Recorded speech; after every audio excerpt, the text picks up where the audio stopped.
over time, people will start to see that we are actually helping them grow bigger. We're helping the market expand. And I think all boats will rise in these high tides.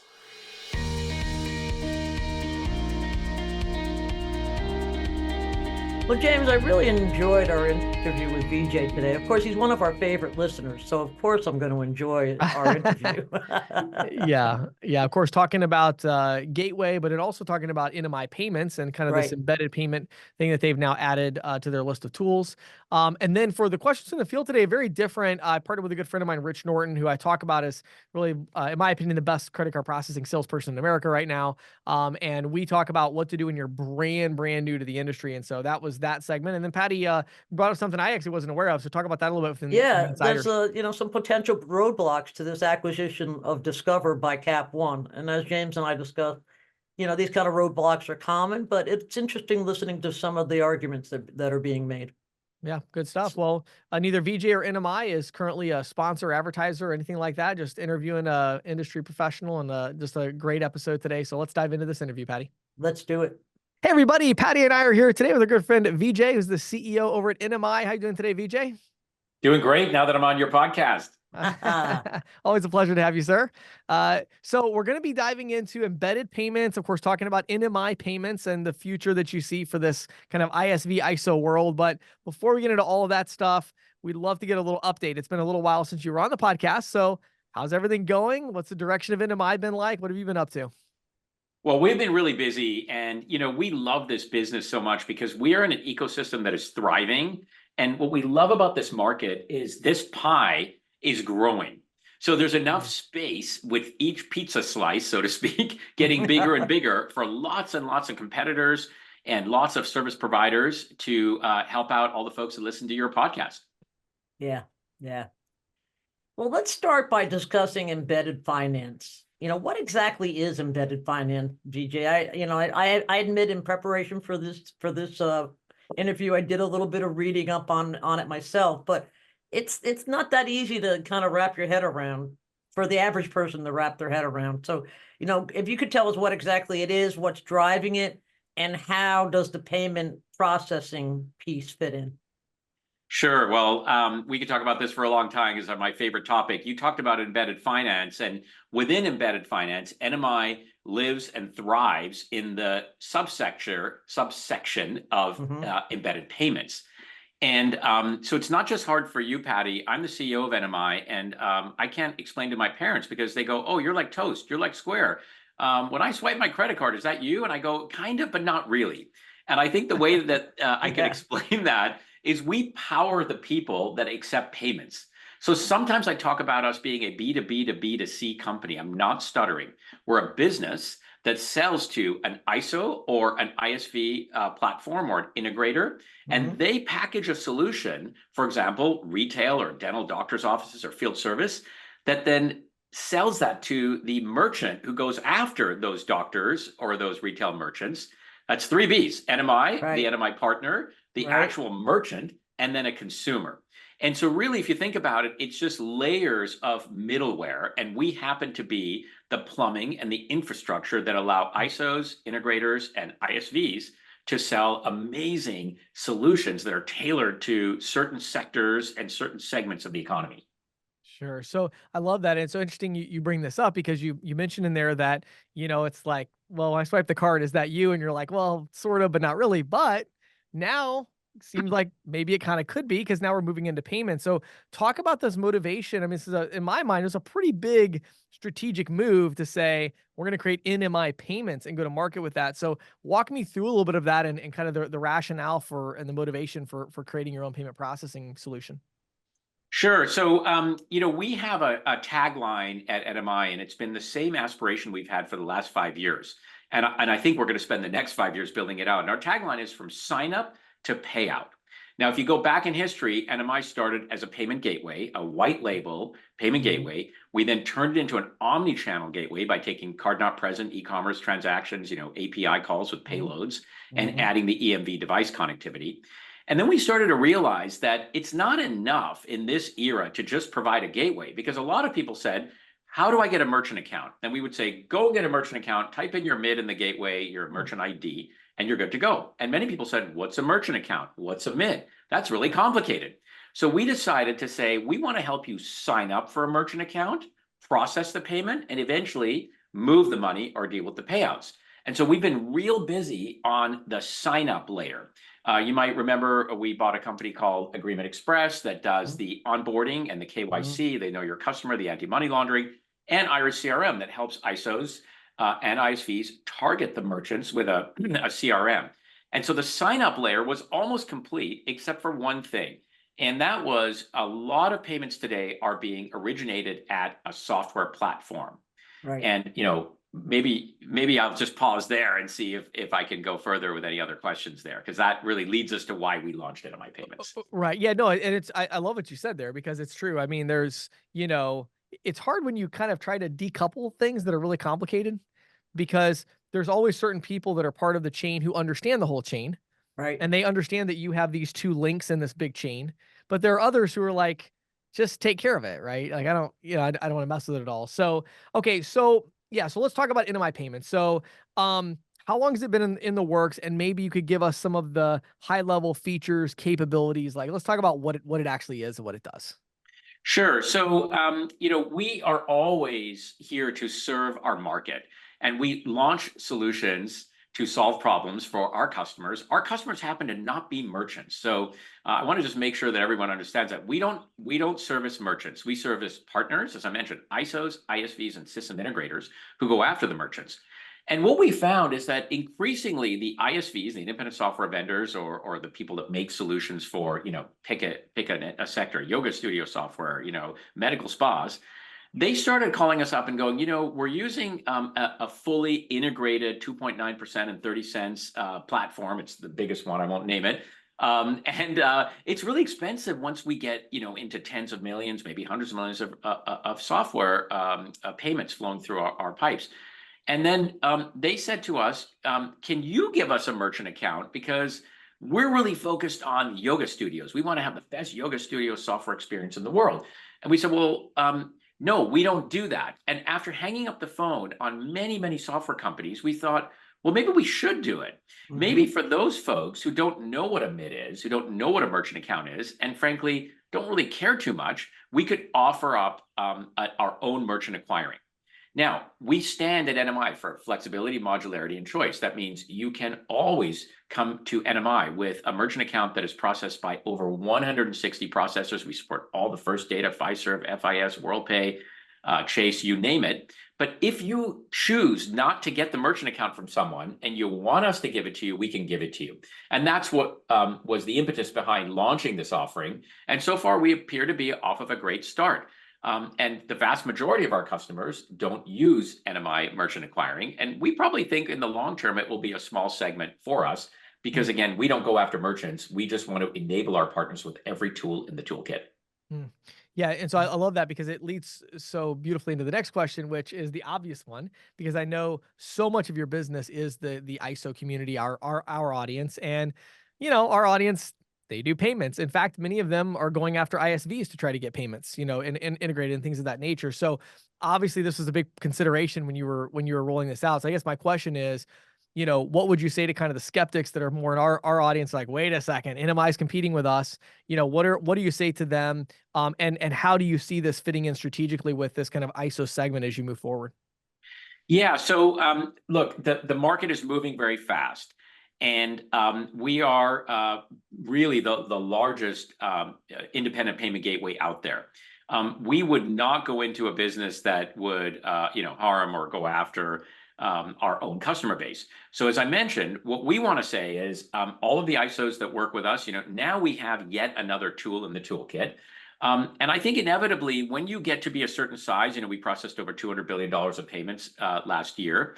It comes with the territory that certain people are going to say, oh, NMI is competing with us. But I really want to go on record here that we're not going after your merchants, and you can continue to use the gateway with your own merchant accounts. And by the way, if you want to get a quote from us, maybe we can be more competitive than the merchant acquiring bank that you're working with. And one of the things we learned with our ISO base is many of our ISOs, they're not super over the moon with many of the bank acquirers. Many banks have withdrawn from the BIN sponsorship or from the sponsorship program. And so we just want to give more choice. And I think what will happen is over time, people will start to see that we are actually helping them grow bigger. We're helping the market expand. And I think all boats will rise in these high tides. VJ, one thing that might be on the minds of our listeners is the question of whether clients are locked into a specific set of processors and shopping carts when committing to an embedded payments scheme. Can you speak to that for a few minutes?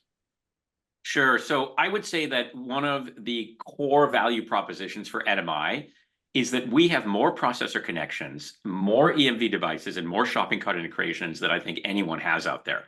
So over 160 processor connections, which means that you can choose your processor and you will not get locked in. I sometimes joke that some of our competitors may put you into the Hotel California of payments. What I mean by that.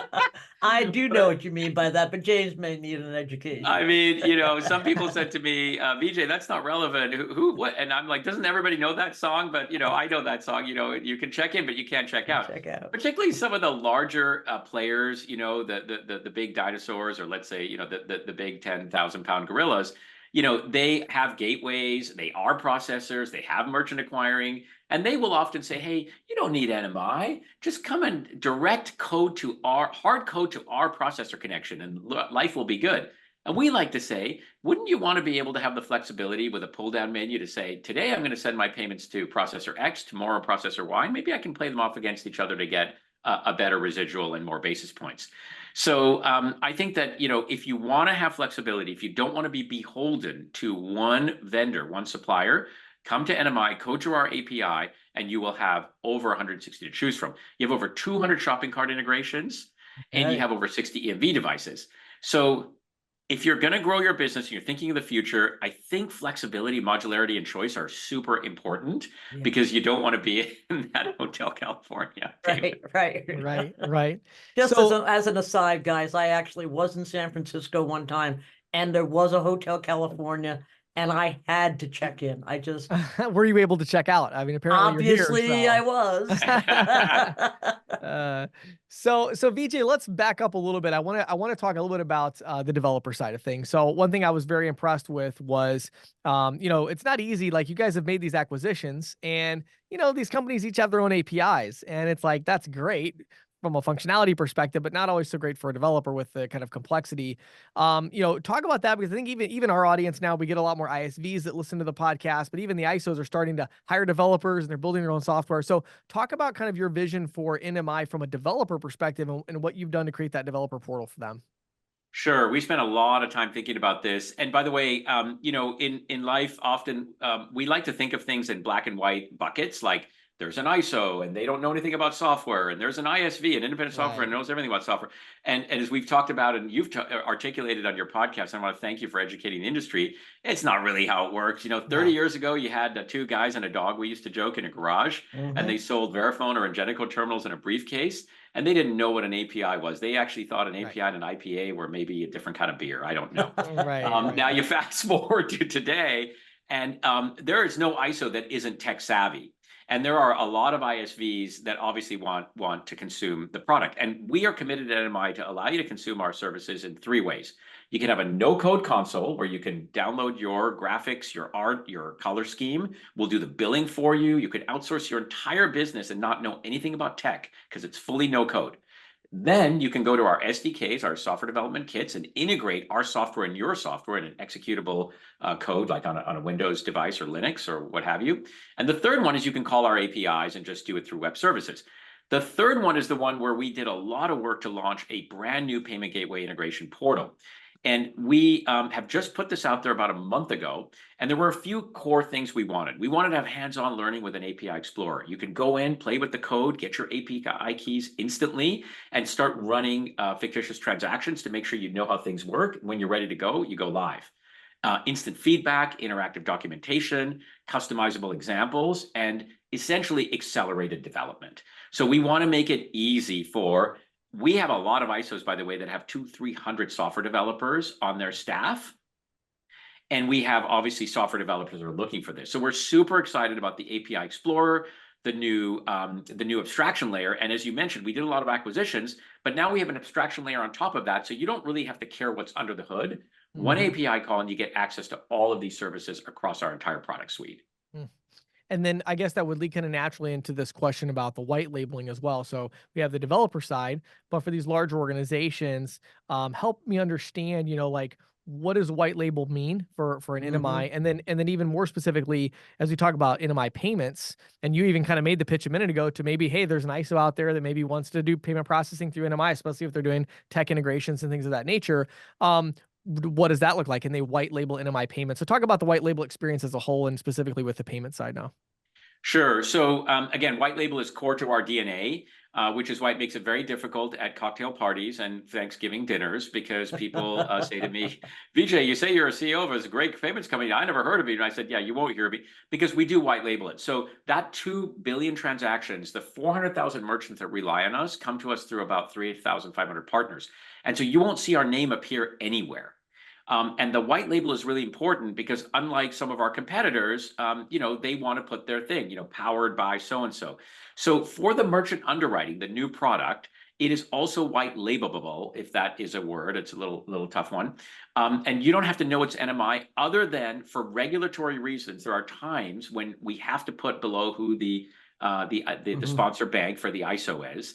But essentially, our goal is that you can white label NMI merchant acquiring, offer it side by side with your own merchant acquiring if you have that. And as I mentioned, give us a shot. Maybe we can give you a better rate. You mentioned there were some skeptics out there, but you know what happened when we announced NMI payments about a month and a half ago? We got a ton of our ISOs saying, can you board these merchants? Can you give us a better buy rate? Can we do business with you? And so we got way more inbound inquiries than we did folks that were worried about us competing. I think over time they'll see that we're not here to compete. We're just here to make the market grow. Yeah. That's cool. I really like that. So it leads obviously to the next logical question. Vijay, where would we send people who want to learn more about NMI payments? Well, of course, our website, nmi.com, is the best place to go. We have information about the 3 pillars of our platform today, which is what we call MRM, Merchant Relationship Management, all of the tooling to onboard and underwrite merchants with your own merchant acquiring, if you're still doing it that way, which most people will be. The second one is the gateways explained in full detail. And then the third one is NMI payments. The other ways you can reach out to me, you can just email me directly at Vijay, V-I-J-A-Y, at nmi.com, and I will connect you to one of our sales reps. And then I do want to point out, I personally and us at NMI, we are very much industry participants. We're one of many vendors. You don't have to do business with us. We will educate you. We will help you. And if you want to learn from us and then go to a competitor, you can do it. ETA is a great place to learn about the industry. Obviously, this podcast, both James and Patty, and I hope to see many of you at ETA Transact in next month in Las Vegas. Yeah. Yep. Awesome. Always an exciting event for sure. So, well, Vijay, thank you so much for taking time to be with us today and to share your insights. It's always a pleasure having you on the podcast. And I know our listeners will get a lot of value as usual from the episode today. So thank you so much. Thanks so much. With a lot of gratitude. And I would tell everyone on this podcast, please listen to the other episodes. I learn a lot. I listen to it every week. Oh, thank you, Vijay. Thank you very much. Patty, before we dive into the questions from the field, I want to kind of give a little bit of context for those that don't know. So I have a friend of mine named Rich Norton, and Rich Norton is, in my opinion, the best payment processing sales professional in America. And that's a pretty big distinction. That's a big distinction coming from you. Yes. Yeah. So to give you an example of this, he wouldn't mind me sharing this because we actually had a podcast episode. One of our most listened to ever was how to sell 300 merchants in 1 year. And he did. I remember that. Yeah.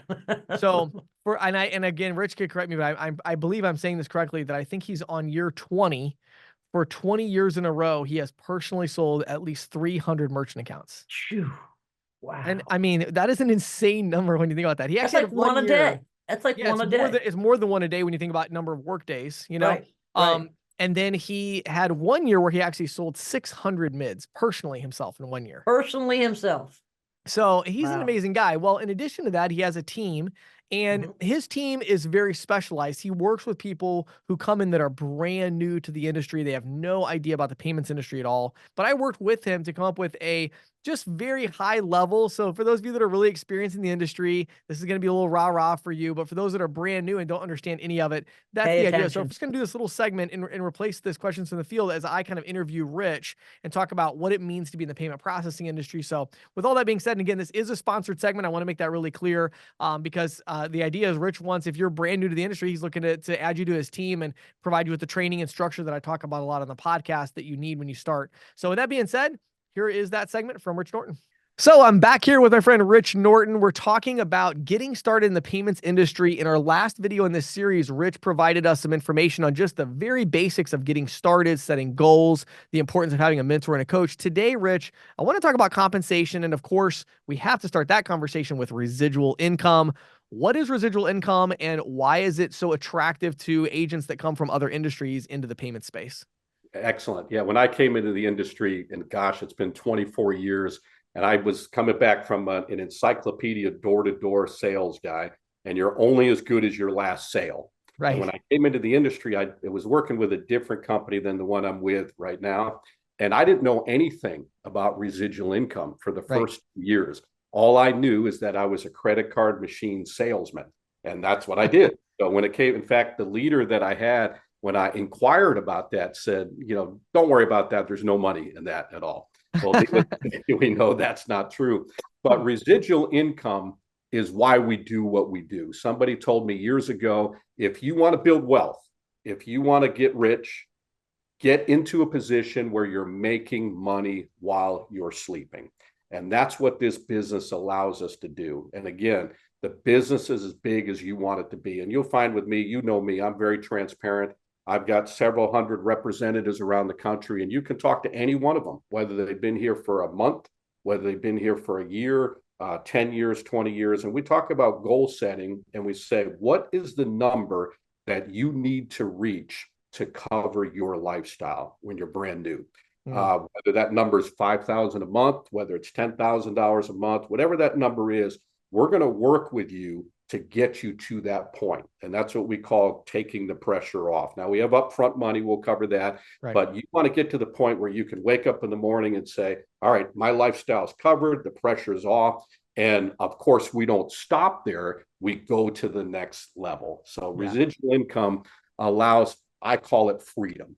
It's amazing. It's incredible. And ultimately, it's hard, I think, for a lot of people to wrap their minds around the fact that, every transaction, right, that when you go into a small business and you see somebody, taking a credit card payment, there is a sales representative somewhere who just made money on that transaction. That's right. Small amount. There are costs associated, but they didn't get all the money or anything, but there are fees and there are costs and there's a profit margin there. And that's what you get to have a piece of as a payments representative. Right. Absolutely. So, and to that point, I think it's important to understand that getting with the right company, and you and I both know this, is vital, because unfortunately we've heard all the different war stories and the horror stories of how the people have lost their residual income. And I'm grateful to say that with us, our residual income is ours for a lifetime and beyond. I have representatives that are making six-figure income. They've been doing it for, I'm talking monthly, 15 years. And they're like, Rich, I'm going around the world and traveling. I'm like, good for you. You earned that.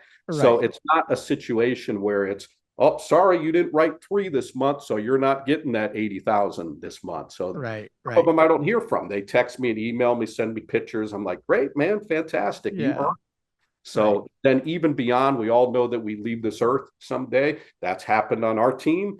They can pass that residual on to family or relatives or ministries. And that's a great thing to know. That's you don't hear that a lot, but I'm thankful that we have that. So Rich, we're talking about residual obviously is fantastic. However, somebody who's coming into the industry, they're used to making a certain amount of money. They need money to live, right? So how do they survive the first 6 months or a year in this business? How does the upfront portion of that work?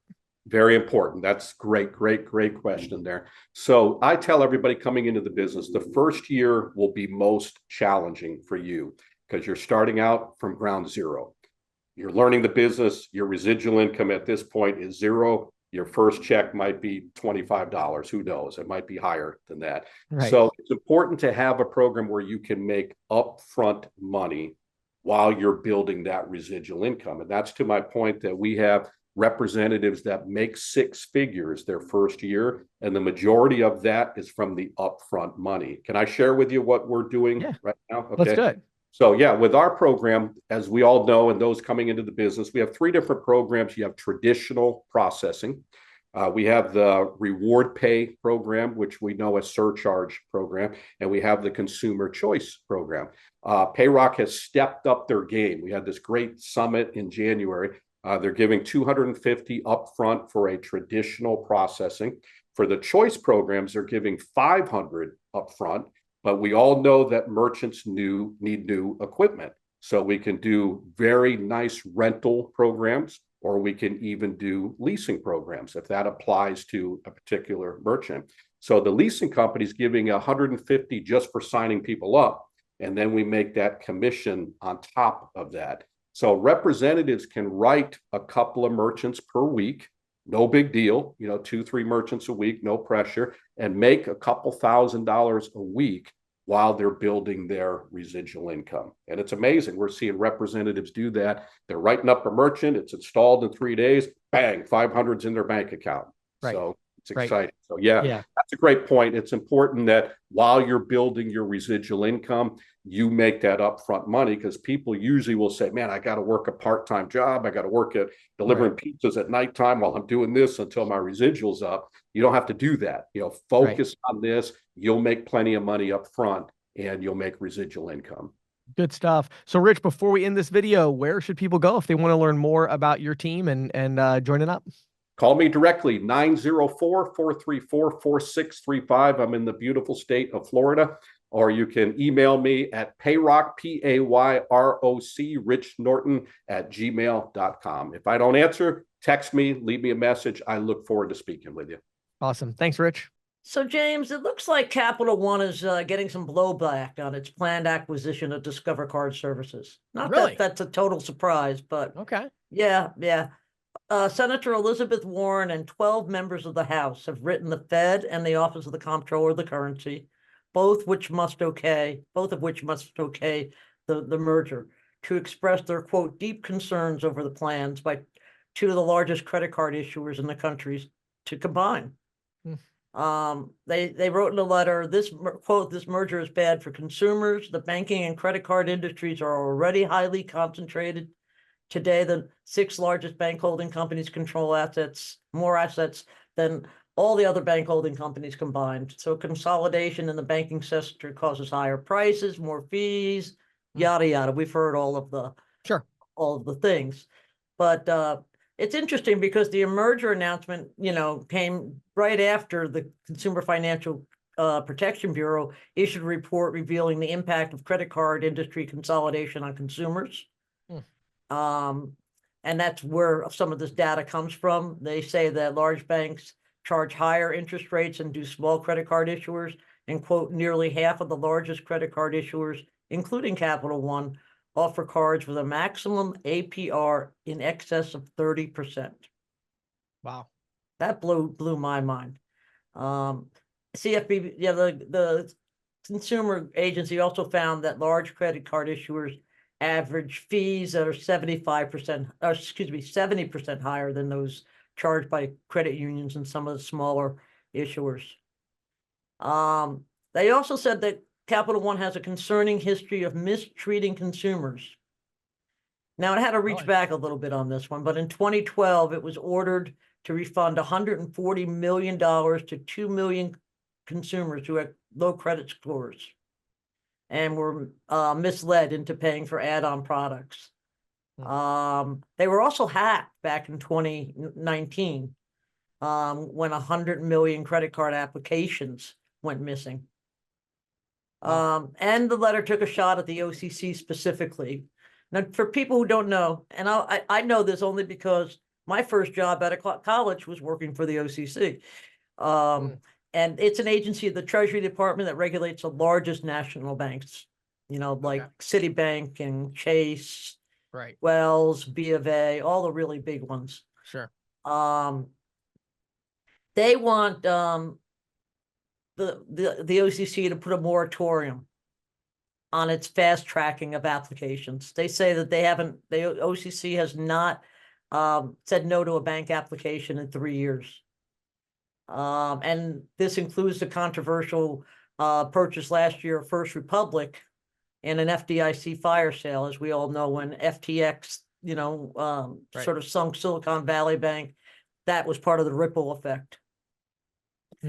And in a parting shot, the letter warned that the merger might be seen in a bad light given the Biden administration's focus on fighting concentration in banking and other sectors, and of course, junk fees. So, it's a big acquisition. We were bound to hear some kind of squawking on a big acquisition. You always do. Sure. I don't see this as being a deal breaker, but Yeah. I think it's their way of raising some issues about what they see as concentration in the issuing side of this business. Wow. Really interesting. Yeah, I hadn't heard about this, so that I'll be interested to see how it goes. And yeah, these mergers always and acquisitions always tend to take a very, very long time to play out. So we'll see see where it goes. But I'm with you. I'll be really surprised if it doesn't happen. But I think they wanted to get a little saber rattling, give themselves some leverage, so that if things go the way that they don't want, then Senator Warren and others can reach out and say, "Hey, we warned about we told you this." so. Yeah. So good stuff, Patty. Thanks for the heads up.